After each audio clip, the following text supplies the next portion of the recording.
Salam, selamat hari Minggu bagi kita semua. Puji Tuhan, haleluya. Kita bertemu lagi dalam suasana yang luar biasa ini. Kali ini kita akan membahas mengenai khotbah Yesus di bukit. Salah satunya mengenai berbahagialah orang yang miskin di hadapan Allah. Kita akan membaca ayatnya dalam beberapa terjemahan. Berbahagialah orang yang miskin di hadapan Allah, karena merekalah yang empunya kerajaan sorga. Itu adalah terjemahan dari Lembaga Alkitab Indonesia. Yang kedua dalam bahasa Batak, Martua mana pogos tondi, aidinasidado harajaoni banua gijang. Yang ketiga dalam versi King James Version, Blessed are the poor in spirit, for theirs is the kingdom of heaven.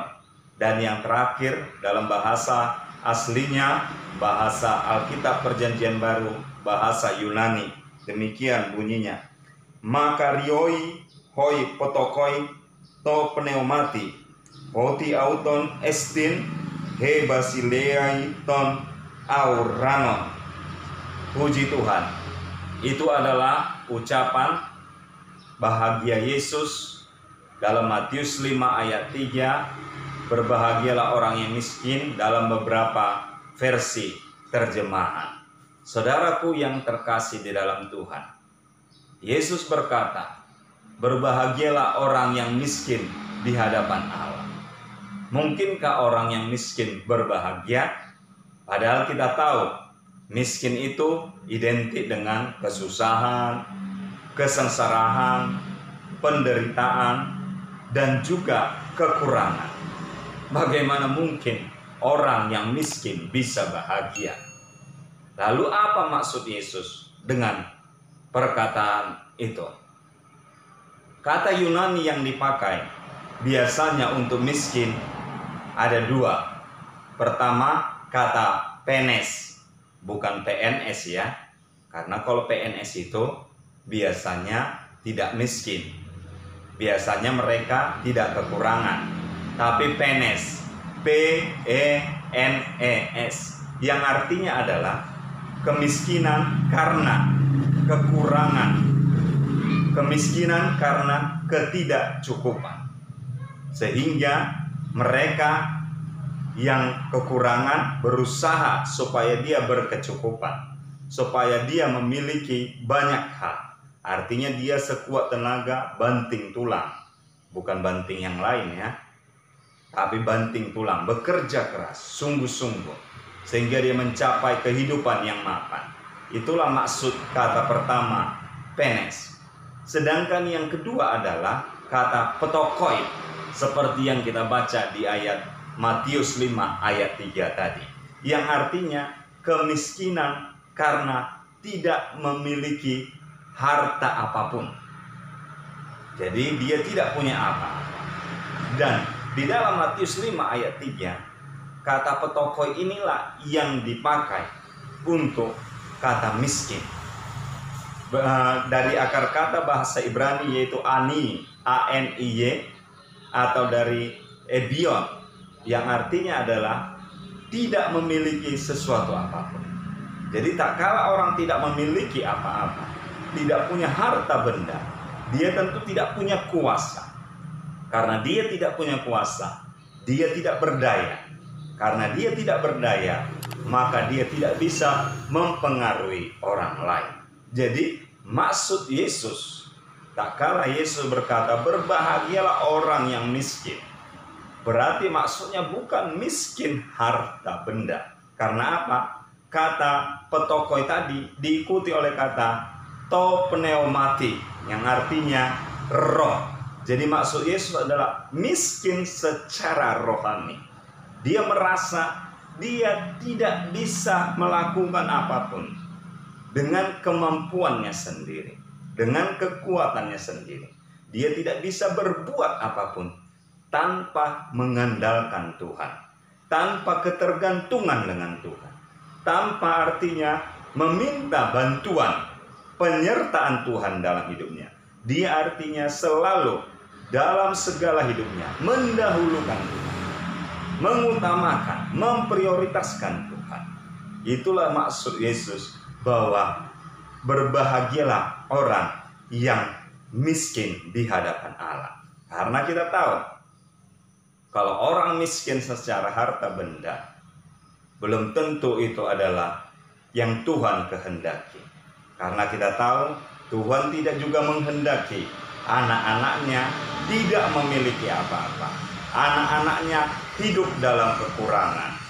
Dan juga Tuhan memang tidak melarang anak-anaknya untuk hidup kaya, untuk hidup berkelimpahan, untuk hidup memiliki banyak hal. Sebab belum tentu juga orang yang miskin secara harta benda Tuhan kehendaki. Karena ada juga orang miskin malah dia jadi bersungut-sungut, dia jadi mengeluh, dia artinya jadi melakukan dosa untuk memenuhi kebutuhannya. Jelas ini tidak Tuhan kehendaki. Atau juga memang ada juga orang yang miskin secara harta benda, dia bersyukur, dia tahu bahwa semua ini bisa jadi seizin Tuhan. Walaupun demikian, Tuhan juga belum tentu juga berkenan kepada orang-orang yang kaya. Karena ada juga orang kaya, karena dia merasa sudah punya semuanya, dia tidak lagi mengandalkan Tuhan. Dia tidak lagi berserah sepenuh kepada Tuhan. Dia mengandalkan kekuatannya, kekayaannya, sehingga dia lupa Tuhan. Walaupun tidak menutup kemungkinan ada juga orang-orang yang berpunya, yang kaya, mereka mengandalkan Tuhan. Mereka menyadari bahwa apa yang mereka dapat semua berasal dari Tuhan. Apa yang mereka punya semua berasal dari Tuhan. Jadi sebenarnya bagi Tuhan tidak masalah anak-anaknya miskin atau kaya secara harta benda. Karena bukan itu tujuan Tuhan dalam kehidupan anak-anaknya. Tujuan Tuhan adalah sekalipun misalnya anak-anaknya masih miskin secara jasmani, tetapi mereka dalam hidupnya, dalam menghadapi pergumulan hidupnya, tetap mengandalkan Tuhan. Haleluya, tetap berserah sepenuh kepada Tuhan. Puji Tuhan.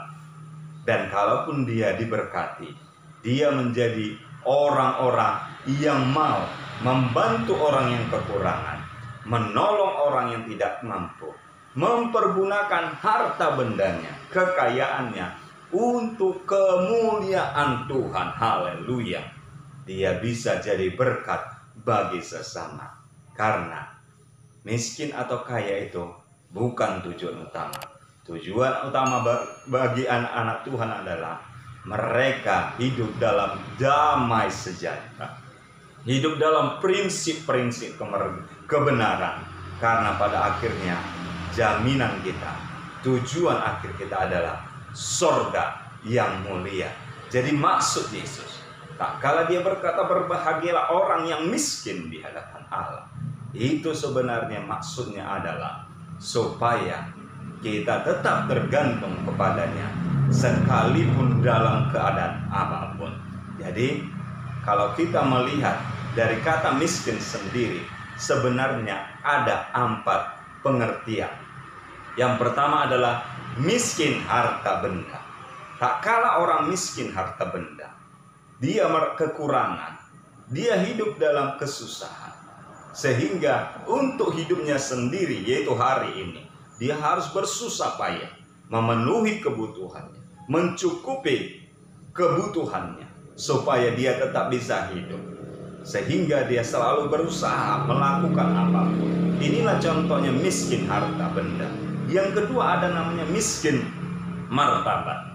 Orang-orang seperti ini biasanya tidak mendapat respek, tidak mendapat hormat, tidak mendapat simpati dari orang-orang sekitarnya. Karena apa? Mereka mendapatkan harta mereka, kekayaan mereka dengan cara-cara yang tidak benar, dengan cara-cara yang tidak terpuji, dengan cara-cara kotor dan nista. Mereka mengambil sesuatu karena merugikan orang lain. Mereka mendapatkan sesuatu karena mencelakakan orang lain. Sebagai contoh, para koruptor, mereka bisa saja kaya, tapi kita tahu mereka mendapatkan sesuatu itu dengan cara yang tidak benar, yang tidak harus menjadi miliknya, dia ambil.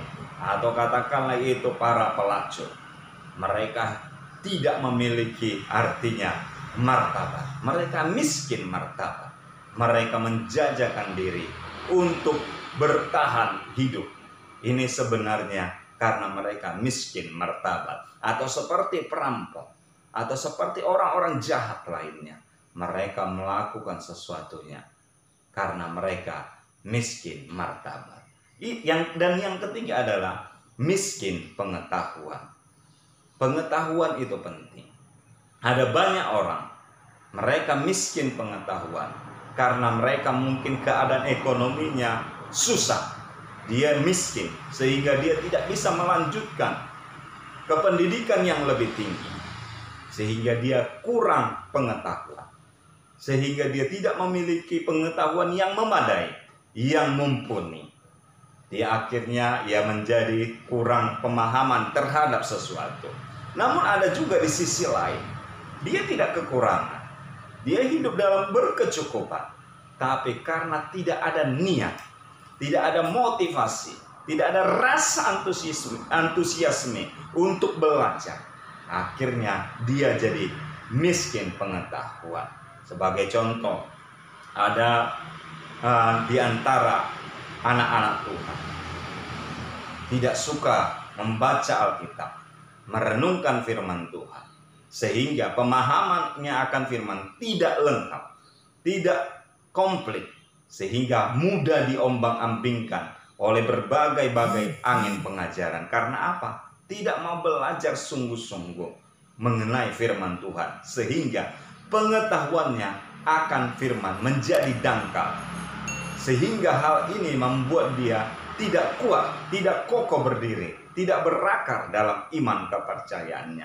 Bahkan bisa saja juga bukan hanya anak-anak Tuhan, bisa saja kalangan hamba-hamba Tuhan, dia suka lagi menggali firman, hanya menyampaikan sesuatu yang artinya secara formalitas, tanpa ada penggalian sungguh, tanpa ada saat teduh, tanpa ada artinya mencari sesuatu yang terbaik untuk disajikan, untuk dibagikan kepada umatnya. Sehingga kadang-kadang ada juga yang contoh, dia mau khotbah, dia bilang, saya selalu menyampaikan firman Tuhan berdasarkan tuntunan Roh Kudus, berdasarkan pimpinan Roh Kudus. Sehingga ada suatu ilustrasi, dia mau berkhotbah, dia bilang, kalau Roh Kudus menuntun saya membuka ayat kitab A ayat B, maka saya akan menyampaikan sesuatu. Sehingga suatu ketika dia buka Alkitabnya, dan ternyata dia buka di perbatasan antara perjanjian lama dan perjanjian baru. Kita tahu bahwa antara perjanjian lama dan perjanjian baru di Alkitab itu kosong. Lalu dia berkata, karena ketemu halaman yang kosong, dia berkata, ternyata Tuhan tidak bicara hari ini, karena pas saya buka tepat berada di halaman yang kosong. Padahal mana mungkin Tuhan tidak berbicara. Setiap hari, setiap waktu, setiap saat Tuhan berbicara. Tapi karena dia mengatasnamakan tuntunan Roh Kudus tadi, dia bilang Tuhan tidak berbicara. Padahal bisa saja karena dia tidak punya persiapan, dia tidak punya artinya waktu yang dia sediakan untuk menggali, untuk menyelidiki firman Tuhan secara sungguh-sungguh, secara serius. Dan yang seperti inilah yang miskin pengetahuan, tidak ada rasa antusiasme. Dan yang terakhir, yang keempat, miskin, yaitu merasa miskin di hadapan Tuhan. Dan inilah yang maksud Yesus, bahwa kita harus merasa miskin di hadapan Tuhan. Walaupun keadaan kita sudah lebih baik, sudah mapan, jangan kita menganggap itu semua karena usaha kita, itu semua karena perbuatan kita. Karena kalaupun kita kaya, berkat Tuhanlah yang menjadikan kaya. Inilah maksud Yesus dalam kalimat pertamanya di bukit. Berbahagialah orang yang miskin di hadapan Allah, karena merekalah yang empunya kerajaan sorga. Dan kita tahu kerajaan sorga tidak hanya nanti, tetapi kerajaan sorga itu datang, yaitu kita rasakan damai sejahteranya. Haleluya. Kita rasakan kebenarannya menuntun hidup kita. Puji Tuhan. Dan kita rasakan juga sukacita dari Roh Kudus mengalir dan memancar dari hidup kita, walaupun dalam keadaan apapun. Karena kita tahu kita bahagia karena kita selalu tergantung kepada Tuhan, karena kita selalu merasa kekurangan atas jamahan Tuhan. Kita merasa miskin, tidak punya apa-apa. Kita tidak berdaya, bertekuk lutut di bawah kaki Tuhan. Sehingga kalau ini terjadi, maka tergenapilah kata Yesus, berbahagialah orang yang miskin di hadapan Allah, sebab kita akan empunya kerajaan sorga. Semoga ini memberkati. Tuhan Yesus memberkati kita sekalian. Shalom.